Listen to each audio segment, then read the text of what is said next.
Today I'm start second part of the abdomen. So firstly I start a rectus sheath. So rectus sheath क्या होती है? Rectus sheath. Rectus sheath क्या होती है? ये एक तरह से अपोनेुरोस्टिक सीट होती है जो इनक्लोज करती है आपकी रेक्टस एब्डोमिनिस मसल्स को एंड फॉर्म करती है aponeurosis of the three flat abdominal muscle का and external oblique internal oblique and transversus abdominis muscle. Okay, so ये मानते हैं अपन आपकी, ये हो जाएगी आपकी रेक्टस एब्डोमिनिस मसल. ओके, ये है आपकी रेक्टस एब्डोमिनिस मसल्स, ये दोनों साइड होगी है ना. ये आपकी हो जाएगी, ठीक है, ये आपकी हो जाएगी. अपन अभी पहले देखेंगे above the arcuate line, above the arcuate line. ठीक है, सो फर्स्ट अपन देखेंगे above the arcuate line में क्या होता है. सो इसको थोड़ा नीचे करते हैं अपन. सो यहाँ पे आपकी हो जाएगी external oblique, internal oblique and transverse abdominis muscle. ठीक है, ये आपकी थ्री मसल्स हो गई. ये फर्स्ट मसल, ये सेकेंड मसल्स एंड ये आपकी थर्ड मसल. ओके, अब यहाँ पे क्या होगा, ये आपकी रेक्टस एब्डोमिनिस मसल्स जो इनक्लोज कर रही है. ठीक है, अभी क्या करेगी, जो आपकी रेक्टस आपकी जो फर्स्ट मसल है एक्सटर्नल ऑब्लिक, ये क्या करेगी, इनक्लोज करेगी इसको एंड ये एक तरह से इस तरह से जाके ये इस तरह जाएगी. देन एक्सटर्नल ऑब्लिक मसल क्या होगी, ये दोनों साइड से इनक्लोज करेगी इसको, अपर से एंड ऊपर से भी और नीचे से भी.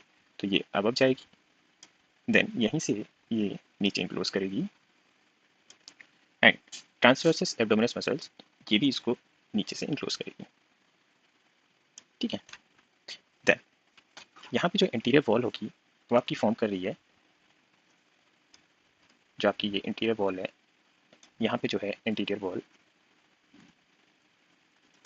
ये आपकी बना रही है एक्सटर्नल ऑब्लिक एपोनेुरोसिस, ठीक है, प्लस इंटरनल ऑब्लिक एपोनेुरोसिस. ये आपकी क्या फॉर्म कर रही है, ये आपकी फॉर्म कर रही है एंटीरियर लैमिना, एंटीरियर लैमिना या एंटीरियर वॉल. ठीक है, अगर यहीं पे अपन पोस्टीरियर वॉल देखें, सो ये आपकी पोस्टीरियर वॉल एंड ये आपका फॉर्म कर रहा है इंटरनल ऑब्लिक. अपन इसको लिख देते हैं पोस्टीरियर वॉल, पोस्टीरियर वॉल. सो ये आपकी फॉर्म कर रही है इंटरनल ऑब्लिक एपोनेुरोसिस एंड साथ में आपका बना रहा है ट्रांसवर्स एब्डोमिनिस मसल्स की एपोनेुरोसिस, एब्डोमिनिस मसल्स की एपोनेुरोसिस. इसको बोल देंगे पोस्टीरियर लैमिना. ओके, देन अब ये हो गया. एक चीज़ और यहाँ पे होती है ट्रांसवर्सलिस फेशिया का, यहाँ पे ट्रांसवर्सलिस फेशिया भी होता है यहाँ पे. सो ट्रांसवर्सलिस फेशिया जो होता है ये इंक्लूड करता है लाइक दैट. ठीक है, देन अब देखेंगे अपन below the arcuate line. So below the arcuate line में जो आपकी इंटरनल एक्सटर्नल ऑब्लिक मसल्स है, इंटरनल ऑब्लिक मसल और ट्रांसवर्सलिस जो एब्डोमिनिस मसल है, ये सारी जो है, ये सारी जो बॉल है वो इंटीरियर बॉल बनाएगी. जो पोस्टीरियर बॉल हो जाएगा उसमें पोस्टीरियर बॉल में डेफिसिट रहेगा. सो पोस्टीरियर बॉल रहेगी नहीं इसमें. सो जैसे कि देखते हैं अपन, ये आपकी हो जाएगी एक्सटर्नल ऑब्लिक मसल, ये आपकी हो जाएगी internal oblique muscle and third हो जाएगी आपकी ट्रांसवर्स एब्डोमिनिस मसल. ये आपकी हो जाएगी ये आपकी हो जाएगी इंटीरियर, ये हो जाएगी आपकी ट्रांसवर्स एब्डोमिनिस मसल. देन ये आ जाएगी आपकी रेक्टस एब्डोमिनिस मसल्स. ठीक है, यहाँ पे क्या होगा, ये जो सारी मसल्स हैं ये एक तरह से इसको इंक्लोज करेंगी इस तरह से. ये सारी जो मसल हैं ये आपकी बनाएंगी एंटीरियर वॉल. ठीक है, so this is called as interior जो वॉल होगी वो बनाएगी एक्सटर्नल ऑब्लिक की एपोनेुरोसिस प्लस इंटरनल ऑब्लिक की एपोनेुरोसिस प्लस ट्रांसवर्सल एब्डोमिनिस मसल की एपोनेुरोसिस. ओके, यहाँ पे ये आपने पढ़ रहे हैं below the arcuate line, below the arcuate line. ठीक है, एंड यहाँ पे जो पोस्टीरियर बाउंड्री रहेगी, पोस्टीरियर वॉल जो रहेगी इसकी, पोस्टीरियर वॉल जो रहेगी वो डेफिसिट रहेगी. सो यहाँ पे अपन एक ये फेशिया बना देते हैं, यहाँ पे ये फेशिया तो रहेगा ही. ठीक है, सो ये हो जाएगा आपका ट्रांसवर्सलिस फेशिया. यहाँ पे जो पोस्टीरियर वॉल है,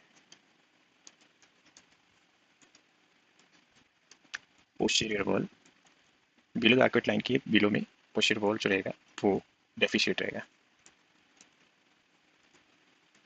ठीक है, इसमें क्या देखा आपने, जो इंटीरियर वॉल इज कंप्लीट होता है एंड फॉर्म करता है आपका above the costal margin and external oblique aponeurosis and external oblique aponeurosis and between the costal margin क्या होता है एंड आर्कुएट लाइन होता है जो external oblique aponeurosis and the interior lamina of the aponeurosis of internal oblique muscle. ठीक है, so जो अपन ने देखा अबव द आर्कुएट लाइन में, अबव द आर्कुएट लाइन में इंटीरियर वॉल जो होता है external oblique aponeurosis, interior oblique muscle का जो एपोनेरोसिस है ये क्या करता है, इंटीरियर लेमिना बनाता है एंड पोस्टीरियर जो लेमिना बनाता है अबव द आर्कुएट लाइन में वो बनाता है आपका पोस्टीरियर वॉल में जो बनाता है वो external oblique aponeurosis and transversus abdominal muscles की एपोनेरोसिस ये पोस्टीरियर लेमिना बनाते हैं। देन अगर अपन बात करें एंड बिलो में तो आपने देखिए सारे जो है सब ऊपर से बनाएंगे, interior oblique muscles, external oblique muscles and transverse abdominal muscle, ये सब आपके इंटीरियर वॉल बनाएंगे। देन आप देखेंगे अपन content of rectus sheath, most important question यहाँ से आता है, content of rectus sheath. So दो मसल, दो आर्टरीज एंड नर्व्स आ जाएंगी आपकी। सो अपन देखेंगे इसमें कंटेंट्स ऑफ रेक्टस सीथ। ठीक है, so content of rectus sheath में अपन देखें तो सबसे पहला आ जाएगा आपका content of rectus sheath. Two muscles जिस तरह से इसको थोड़ा पतला कर लिया जाए। ठीक है, दो मसल्स में आ जाएंगी आपकी रेक्टस एब्डोमिनस मसल एंड पिरामिडलिस। तो फर्स्ट मसल आ जाएगी आपकी रेक्टस एब्डोमिनस मसल एंड दूसरी आ जाएगी आपकी पिरामिडलिस। देन दो आपकी आ जाएंगी vessels, superior epigastric artery and vessels, gastric artery and when या वेसल्स बोल देंगे अपन इसको। एंड दूसरा आ जाएगा inferior epigastric artery and when. एक आ जाएगी आपकी इसमें दूसरा आ जाएगा सिक्स आपका आ जाएगा जो नर्व्स होता है। नर्व्स जो होती है terminal part of the lower six thoracic nerves होती हैं एंड नर्व्स जो होंगी इसमें, नर्व जो होगी आपकी lower part of lower six 6 thoracic nerve होंगी। ठीक है, थोरेसिक नर्व होंगी जो कि इनका लेवल होता है वो है T7 से T12 तक। ठीक है, सो नर्व में आपने देख लिया कि नर्व जो होती है terminal part of the lower six thoracic nerves होती हैं एंड जो lower fifth intercostal and subcostal nerves होती हैं जो इनका जो लेवल होता है T7 से T12 तक रहेगा। एंड ठीक है, देन अब इसमें से देखा जाए तो 6 में से जो है 5 जो हैं T7 से T12 ये हो जाएंगे आपकी T7 से T11 तक रहेंगी आपकी इंटरकोस्टल नर्व एंड T12 की जो आपकी नर्व रहेगी वो रहेगी सबकोस्टल।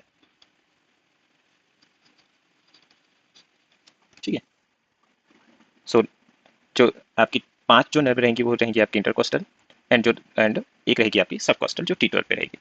देन यहाँ पे आपका ये चीज़ खत्म होती है एंड अब अपन स्टार्ट करेंगे। इसके बाद अपन आएगा आपका स्टमक वाला पार्ट। सो स्टमक वाला पार्ट जो है आपका ये काफ़ी लंबा रहेगा, सो इसको अपन दूसरे लेक्चर में करेंगे, कंप्लीट करेंगे। ओके, सो इसमें अपन स्टमक वाले चैप्टर में अपन पढ़ेंगे पेरिटोनियम पढ़ेंगे, देन उसके बाद आर्ट आपका एब्डोमिनल एओर्टा पढ़ेंगे एंड उसके बाद स्टमक बेड पढ़ेंगे, स्टमक में क्या क्या कंटेंट होते हैं उसको पढ़ेंगे, क्या क्या लेवल्स होते हैं स्टमक में। ओके, सो बहुत सारी चीज़ें हैं उसको कंप्लीट करेंगे, उसको पार्ट 3 में अपन कंप्लीट करेंगे। Okay, so thank you so much guys, आप इसको